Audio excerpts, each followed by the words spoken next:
Terima kasih atas waktu dan kesempatan yang diberikan kepada saya.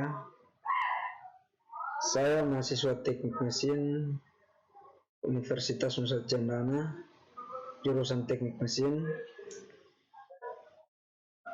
Di sini saya akan mempresentasikan hasil presentasi saya yang berjudul turbin uap. Yang pertama saya akan menjelaskan tentang turbin uap. Pembangkit listrik termal berbasis nuklir dan batu bara. Keduanya menghasilkan hampir setengah dari energi listrik di dunia. Steam turbin layaknya jantung dari pembangkit tersebut yang mengubah energi panas dari steam menjadi energi mekanik. Turbin uap merupakan suatu penggerak mulai yang mengubah energi potensial uap menjadi energi kinetik, dan selanjutnya diubah menjadi energi mekanis dalam bentuk putaran poros turbin. Poros turbin langsung atau dengan bantuan roda gigi reduksi dihubungkan dengan mekanisme yang akan digerakkan. Yang berikut prinsip kerja pada bagian dalam steam turbin. Untuk memahami prinsip kerja dari steam turbin, amatilah salah satu dari blade-nya. Terlihat bahwa blade pada steam turbin memiliki bentuk airfoil. Ketika fluida mengalir kencang melewatinya, bentuk airfoil ini akan membuat perbedaan tekanan yang kemudian akan membuat gaya gerak atau angkat pada blade. Gaya angkat tersebut akan memutar turbin. Singkatnya, energi dari fluida ditransfer ke energi mekanik pada rotor. Berikut ini adalah gambarnya.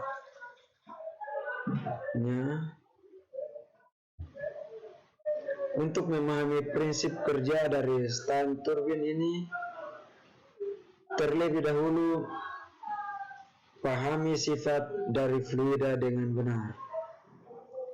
Fluida mempunyai 3 macam bentuk energi, yaitu kecepatan atau energi kinetik,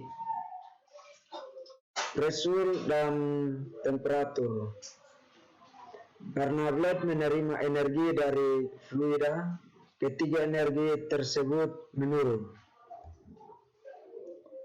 Jika kecepatan reda tidak akan menghasilkan gaya angkat yang efektif. Untuk menaikkan kecepatannya, fluida dilewatkan pada stator. Nah, di sini kita lihat gambarnya, gambar stator. Seperti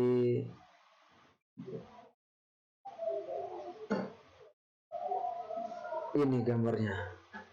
Stator ini merupakan bagian yang tidak bergerak dan melekat pada gasing turbin.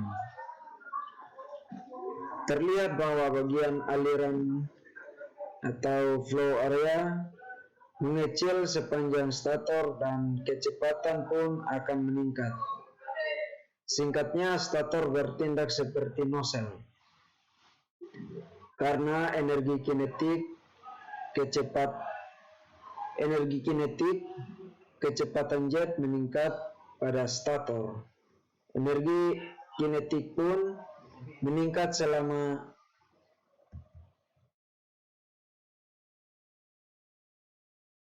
tidak ada transfer energi bersih pada fluida di bagian stator. Tekanan jet harusnya menurun untuk mempertahankan energi total tetap stabil. Berikut turbin impuls dan reaksi. Turbin uap diklasifikasikan menjadi 2 jenis turbin utama, yaitu turbin impuls dan turbin reaksi. Nah, di sini kita lihat gambar yang di bagian kiri saya. Ini adalah turbin impuls atau impuls turbin. Yang di bagian kanan saya adalah gambar turbin reaksi. Yang berikut impuls turbin. Turbin impuls terdiri dari casing nozzle, runner, dan blades. Ini adalah gambar impuls turbin.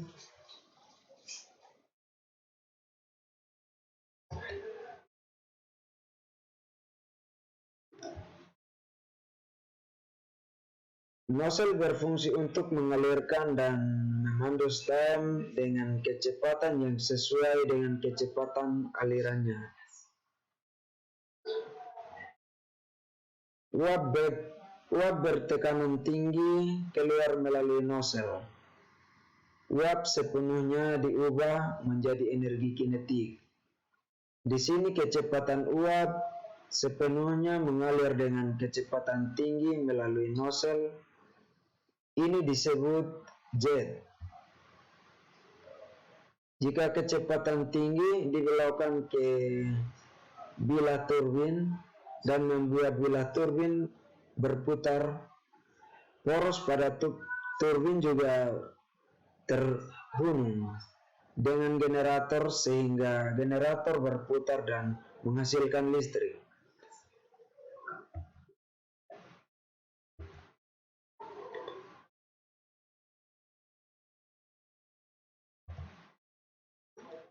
Yang berikut turbin D'Laval. Turbin uap D'Laval adalah turbin uap yang bekerja dengan prinsip impuls aksi dengan aliran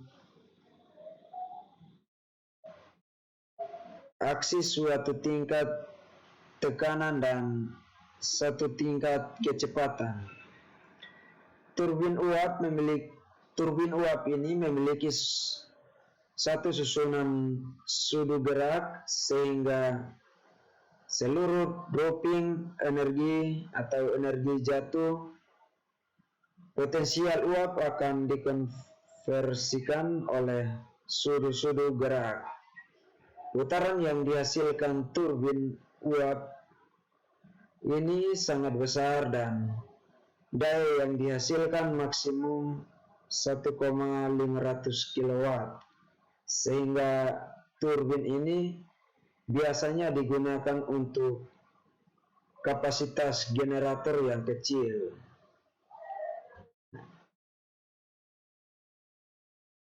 Ini adalah gambarnya.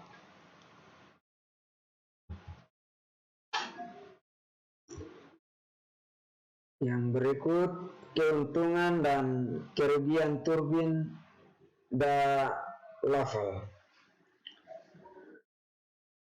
Nah, keuntungan turbin uap ini adalah konstruksinya yang sederhana, sehingga ongkos pembuatannya juga murah, serta perakitannya pun mudah. Kerugian utama dari turbin uap ini adalah kapasitasnya yang kecil, efisiensi yang rendah, dan putarannya yang terlalu tinggi sehingga memerlukan transmisi roda gigi untuk mendapatkan putaran yang dibutuhkan untuk menggerakkan generator listrik.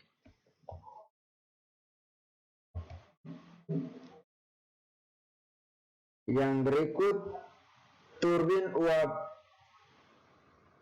Seoli atau Rateau.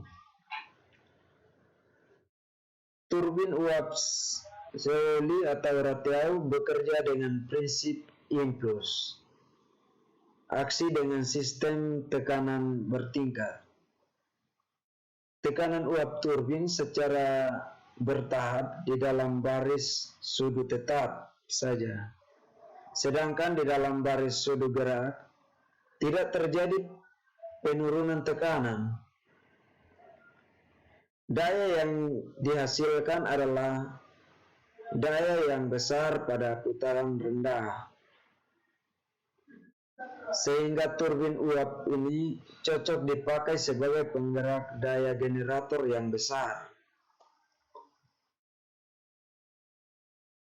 Keuntungan turbin ini adalah efisiensinya yang tinggi, tetapi biaya konstruksinya mahal juga. Dengan demikian konstruksinya lebih rumit dan turbin uap satu tingkat tekanan.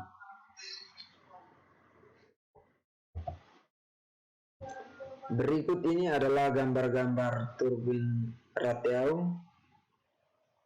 Keterangan gambarnya adalah dibagi menjadi tujuh bagian, yaitu yang pertama poros, yang kedua cakram, yang ketiga baris pertama sudut gerak, yang keempat nozzle, yang kelima stator, yang keenam baris kedua sudut gerak, dan yang terakhir sudut pengarah.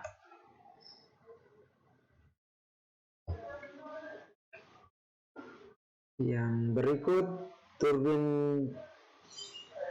Curtis.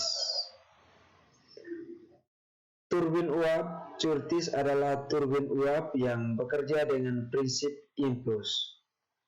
Aksi dengan aliran aksial, sistem tingkat tekanan tunggal dan lebih dari satu tingkat kecepatan.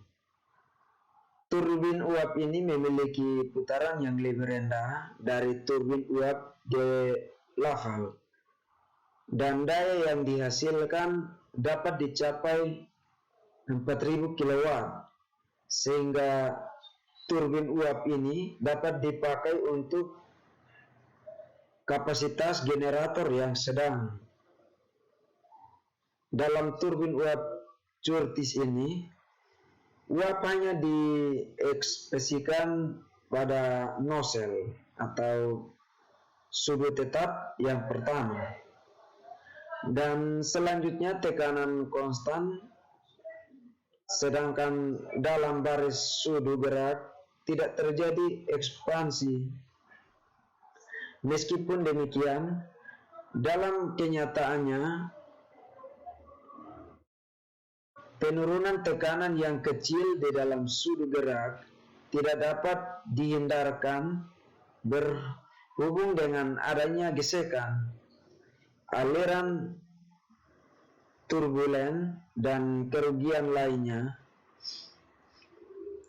Keunggulan jenis turbin uap ini adalah konstruksinya sederhana, mudah dioperasikan, dan efisiensinya rendah juga.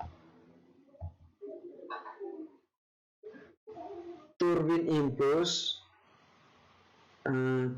impuls Curtis tingkat tunggal dengan 2 tingkat kecepatan, dan diagram efisiensinya dibagi juga menjadi 7 bagian. Yang pertama poros, yang kedua cakram, yang ketiga baris pertama sudut gerak, yang keempat nozzle, yang kelima stator, yang keenam baris kedua sudut gerak, dan yang terakhir sudut pengarah. Di samping kanan saya ini adalah gambarnya.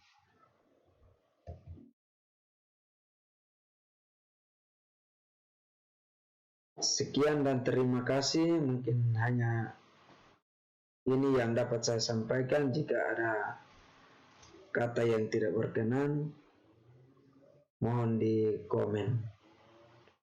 Terima kasih.